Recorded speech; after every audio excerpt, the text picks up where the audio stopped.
Hello बच्चों, SK academy की physics class में फिर से आपका स्वागत है।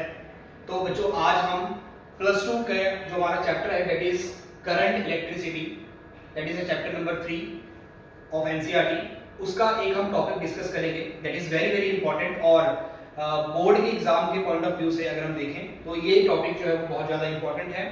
और इस टॉपिक के ऊपर, इस टॉपिक से रिलेटेड कई न्यूमेरिकल्स जो है आपको एग्जाम में पूछे जाते हैं, चाहे वो जेई का एग्जाम हो, चाहे वो आपका जेई मेंस का एग्जाम हो या फिर नीट का एंट्रेंस एग्जाम हो, तो इसमें भी ये कंसेप्ट जो है बहुत ज्यादा इंपॉर्टेंट है। तो आइए इस कॉन्सेप्ट को समझते हैं और कैसे इसकी एप्लीकेशन हम न्यूमेरिकल्स में यूज करेंगे उसको आज हम डिस्कस करेंगे। सो बच्चों, what is the meaning of Wheatstone bridge and इसका प्रिंसिपल क्या है, पहले हम वो डिस्कस कर लेते हैं। तो Wheatstone bridge is an arrangement of four resistances in the form of a bridge which is used for measuring one unknown resistance in terms of other three known resistances।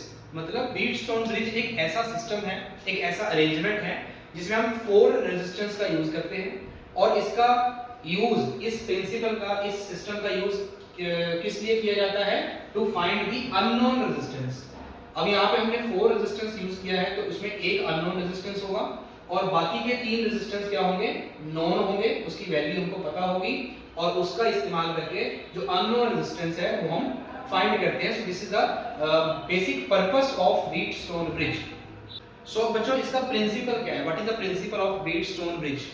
So this principle states that if 4 resistances that is P, Q, R, S, ये 4 हमने resistance consider किया है। That is एक resistance का resistance P है, एक Q है, एक R और एक S, ये 4 रेजिस्टेंस हैं। इसको हमने इस तरह से कनेक्ट किया है so that it form a bridge. अब वो कैसे हमने कनेक्ट किया है, तो ये आपके सामने यहाँ पे डायग्राम है। तो यहाँ पे देखो हमारे पास ये P, Q, R, S, ये 4 रेजिस्टेंस हैं और इसको हमने सेंटर से यहाँ पे एक गैल्वेनोमीटर के साथ हमने अटैच किया है। And this is our cell और battery and this is a one way की सर्किट को ऑन या फिर ऑफ करने के लिए। तो ये हमारा एक सर्किट डायग्राम है। तो हमारे पास ये जो P, Q, R, S resistance हैं बच्चों, इसको हमने इस तरह से कनेक्ट किया है so that it form a bridge and the bridge is balanced. ये ब्रिज बच्चों क्या होगा? बैलेंस होगा, बैलेंस्ड कंडीशन में होगा। तो उसकी कंडीशन क्या है? P upon Q is equals to R upon S। मतलब ये जो रेजिस्टेंसेस हैं दे आर इन प्रोपोर्शन। तो इसको अब हम, इसकी जो बैलेंस्ड कंडीशन है व्हीटस्टोन ब्रिज की, इसको हम प्रूव करेंगे। सो बच्चों, ये हमारे पास एक सर्किट डायग्राम है व्हीटस्टोन ब्रिज का। अब इसका हम बैलेंस्ड कंडीशन प्रूव करते हैं। सो इसके लिए हम मान लेते हैं बच्चों कि जब ये स्विच ऑन है, ये ऑन कंडीशन में है, तो यहां से हमारे पास करंट जाएगा I। ये करंट यहां से सेल से करंट निकला, बैटरी से करंट I निकला, ये I करंट यहाँ पे आया। अब आपको किरचॉफ का फर्स्ट रूल और सेकंड रूल, इसको समझने के लिए हमारे पास किरचॉफ का फर्स्ट रूल है और किरचॉफ का सेकंड रूल है, वो आपको पता होना चाहिए। तो किरचॉफ का फर्स्ट रूल क्या कहता है कि इस जंक्शन पे करंट डिवाइड हो जाएगा। अब क्योंकि यहाँ पे I करंट आया बच्चों, तो यहाँ पे I में से हम मान लेते हैं कि यहाँ पे इस रेजिस्टेंस P के अक्रॉस I1 करंट चला गया। अगर I1 करंट इसमें से चला गया तो यहाँ पे कितना करंट बचा? यहाँ पे कितना करंट बचा? टोटल करंट I था, तो यहाँ पे अपने पास बच्चों I माइनस I1 करंट आया रेजिस्टेंस Q के अक्रॉस। ठीक है, उसके बाद ये जो I1 करंट है बच्चों जब यहाँ पे जाएगा, अब यहाँ पे अगेन यहाँ पे एक जंक्शन बन गया। जंक्शन, एक जंक्शन जो है वो गैल्वेनोमीटर के साथ है और एक जो है वो रेजिस्टेंस R के अक्रॉस है। तो यहाँ पे जाके हम मान लेते हैं कि इसके अक्रॉस, इस गैल्वेनोमीटर के अक्रॉस जो करंट गया that current is suppose IG current चला गया गैल्वेनोमीटर के पास। और बचा कितना करंट? यहाँ पे करंट आया अपने पास I1, तो I1 में से IG करंट चला गया इधर, IG करंट चला गया इधर, इधर कितना बचा? That is I1 minus IG, I1 minus IG। इतना करंट जो है वो रेजिस्टेंस R के पास गया। अब बात कर लेते हैं इस जंक्शन में, जब ये IG करंट यहाँ पे आया और I माइनस I1 करंट यहाँ पे आया, तो ये दोनों करंट यहाँ पे ऐड हो रहा है और यहाँ पे कितना करंट जाएगा बच्चों? That is I minus I1 plus IG। तो इतना करंट जो है वो इस रेजिस्टेंस R के क्रॉस यहाँ पे मूव करेगा और यहाँ पे इन दोनों का जो सम आएगा दैट इज अगेन I। तो ये I करंट जो है वो वापस इसमें से बाहर निकल गया। तो अब हम क्या करते हैं, हमारे पास देखो यहाँ पे दो लूप बन रहे हैं, this is loop 1 and this is loop second. तो this is first loop and this is second loop. तो इन दोनों लूप में हम क्या करेंगे बच्चों, किरचॉफ का वोल्टेज रूल लगाएंगे, that is Kirchhoff second rule, Kirchhoff का वोल्टेज रूल। तो किरचॉफ का वोल्टेज रूल क्या होता है, according to KVL, Kirchhoff voltage law, इसके according the net potential difference across this close loop must be 0। Net potential difference कितना होगा बच्चों, इस क्लोज लूप में 0 होगा। तो आइए अब इस लूप का पोटेंशियल देख लेते हैं हम। तो बच्चों इस रेजिस्टेंस P का पोटेंशियल कितना होगा, पोटेंशियल का फॉर्मूला क्या होता है, V is equals to I into R, this is according to Ohm's law. Ohm's law के अकॉर्डिंग पोटेंशियल किसके बराबर होता है, I current multiply by resistance. तो इसके अक्रॉस पोटेंशियल कितना होगा, current that is I1 into resistance that is P।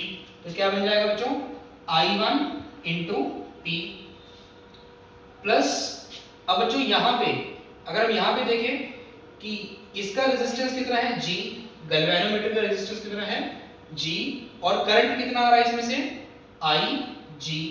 अब बच्चों यहाँ पे साइन का भी ध्यान रखना है आप लोगों ने साइन यहाँ पे प्लस का लेना है, क्यों, क्योंकि करंट की डायरेक्शन और लूप की डायरेक्शन सेम है। अगर हम करंट देखें, करंट इस डायरेक्शन में जा रहा है और लूप भी इसी डायरेक्शन में है। सिमिलरली इस रेजिस्टेंस के लिए करंट इस डायरेक्शन में आ रहा है और लूप भी इसी डायरेक्शन में आ रहा है। तो this is the positive. Again अब अगर हम इसमें बात करें इस रेजिस्टेंस में, तो इसका वोल्टेज कितना होगा, पोटेंशियल कितना होगा, Q into I minus I1। But यहाँ पे जो साइन आएगा बच्चों वो नेगेटिव का आएगा। नेगेटिव साइन क्यों आएगा, क्योंकि करंट की डायरेक्शन इधर है और लूप की डायरेक्शन इसके ऑपोजिट है, तो इसलिए यहाँ पे नेगेटिव साइन आएगा। ठीक है, तो ये तो हुआ आपका इस पूरे लूप में नेट पोटेंशियल डिफरेंस, और वो किसके बराबर है बच्चों, दैट इज 0। तो यहां से हम क्या करेंगे, I1 P plus G into IG is equal to, ये माइनस का है तो इसको जब इधर लेके जाओगे ये क्या बन जाएगा, Q I माइनस I1। तो ये आपके पास इक्वेशन नंबर 1 आ गई। अब हम बात कर लेते हैं इन क्लोज लूप सेकंड, ये अपने पास था लूप 1। अब हम बात कर लेते हैं लूप सेकंड की। तो दूसरे लूप में भी अगेन हमारे पास according to Kirchhoff's voltage law, Kirchhoff का voltage law again net potential difference in this loop is 0। और बच्चों यहाँ पे एक चीज का ध्यान रखना है आप लोगों ने कि जो लूप की डायरेक्शन है वो हम अपनी चॉइस से ले सकते हैं। मैंने यहाँ पे क्लॉकवाइज डायरेक्शन लिया है, आप चाहो तो इसको एंटी क्लॉकवाइज भी ले सकते हो। ठीक है, तो यहाँ पे भी हमने क्लॉकवाइज लिया है, आप चाहो तो एंटी क्लॉकवाइज ले सकते हो, दैट डजंट मैटर। तो यहाँ पे क्या आएगा, देखो इसका रेजिस्टेंस है R और इसमें से करंट कितना आ रहा है बच्चों, I1 माइनस IG, और इसका जो साइन आएगा दैट इज पॉजिटिव साइन। क्यों, क्योंकि करंट की डायरेक्शन और लूप की डायरेक्शन सेम है, तो प्लस का आएगा। यहाँ पे अगर देखें तो रेजिस्टेंस है इसका S और करंट कितना है बच्चों, I minus I1 plus IG। अब इसका जो साइन होगा वो नेगेटिव होगा। नेगेटिव क्यों होगा, क्योंकि करंट की डायरेक्शन इधर है और लूप की डायरेक्शन अगर हम देखें तो इसके ऑपोजिट डायरेक्शन में है, तो माइनस में आया। और ये बचा, इसका क्या आएगा, करंट की डायरेक्शन ये है और लूप की डायरेक्शन इसके ऑपोजिट है, तो G इंटू IG, माइनस का G into IG is equal to कितना है बच्चों, 0। नाउ इसको भी हम उधर ले जाएंगे, R I1 minus IG minus G into IG is equal to, ये बच्चों माइनस में है, जब लेफ्ट राइट हैंड साइड में लेके जाएंगे तो क्या बन जाएगा, S I minus I1 plus IG, this is your second equation. तो बच्चों हमारे पास ये दो इक्वेशन बनी। अब इन दोनों इक्वेशन को हमने सॉल्व करना है और बैलेंस कंडीशन लगानी है। Now when the bridge is set to be balanced, अगर बच्चों ब्रिज बैलेंस्ड कंडीशन में है तो इसका मतलब गैल्वेनोमीटर में कितना करंट होगा, जीरो, मतलब there is no any current flowing through the galvanometer. ये कैसे पता लगेगा गैल्वेनोमीटर से कोई करंट पास नहीं कर रहा, इसका मतलब गैल्वेनोमीटर जो होता है बच्चों, उसके जो नीडल होती है वो सेंटर में होती है। गैल्वेनोमीटर की नीडल होती है बच्चों वो सेंटर में होती है, तो इसका मतलब there is a zero current, there is a zero current. अगर गैल्वेनोमीटर की नीडल डिफ्लेक्ट कर रही है आइदर टुवर्ड्स राइट और टुवर्ड्स लेफ्ट, तो इसका मतलब गैल्वेनोमीटर से करंट पास कर रहा है। तो इसका मतलब अगर हमारे पास ब्रिज बैलेंस कंडीशन में है तो इस केस में गैल्वेनोमीटर से कोई भी डिफ्लेक्शन नहीं होगा। अगर गैल्वेनोमीटर से डिफ्लेक्शन नहीं होगा it means the current through the galvanometer is zero. तो अगर हम करंट की वैल्यू Ig की वैल्यू जीरो इक्वेशन नंबर 1 और इक्वेशन नंबर 2 में पुट करें तो अपने पास इक्वेशन क्या बनेगी, तो फ्रॉम इक्वेशन नंबर 1, तो बच्चों Ig की वैल्यू जीरो पुट करेंगे यहाँ पे तो क्या बनेगा, I1P, यहाँ पे जीरो पुट किया, ये जीरो बन गया, is equal to Q I minus I1, ये बना। और फ्रॉम सेकंड इक्वेशन में यहां पुट करेंगे तो क्या बनेगा, R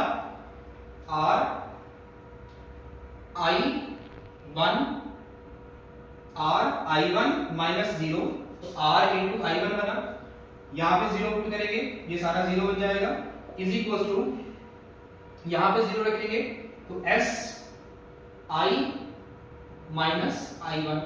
तो एक इक्वेशन आपके पास मॉडिफाई होके, फर्स्ट इक्वेशन मॉडिफाई होके ये बन गई और सेकंड इक्वेशन मॉडिफाई होके ये बन गई। अब इन दोनों इक्वेशन को क्या कर देंगे, डिवाइड कर देंगे। तो मैं यहां पे डिवाइड कर रहा हूं, इन दोनों इक्वेशन को डिवाइड करेंगे, क्या बनेगा बच्चों, I1P divide by I1R is equals to Q I minus I1 divide by S I minus I1। तो यहां पे दिखा है हमें कि I1 से I1 कैंसिल हो जाएगा और I माइनस 1 से I माइनस I1 कैंसिल हो जाएगा, तो अपने पास क्या बचा result, P divide by R is equals to Q divide by S। तो आप Q को इधर ले आ सकते हो, R को इधर लेके जा सकते हो, तो ये बन जाएगा P upon Q is equals to R upon S। तो यही हमारी बैलेंस कंडीशन थी व्हीटस्टोन ब्रिज की। अगर ब्रिज बैलेंस कंडीशन में है इट मींस ये जो चारों रेजिस्टेंस हैं P, Q, R और S ये आपस में क्या होंगे, प्रोपोर्शनल में होंगे, मींस इनकी जो रेशियो होगी बच्चों वो इक्वल होगी। सो आई होप ये आर्टिकल आपको समझ में आया होगा और इससे रिलेटेड जो प्रॉब्लम्स हैं वो हम इसके नेक्स्ट वीडियो लेक्चर में करेंगे। Thank you.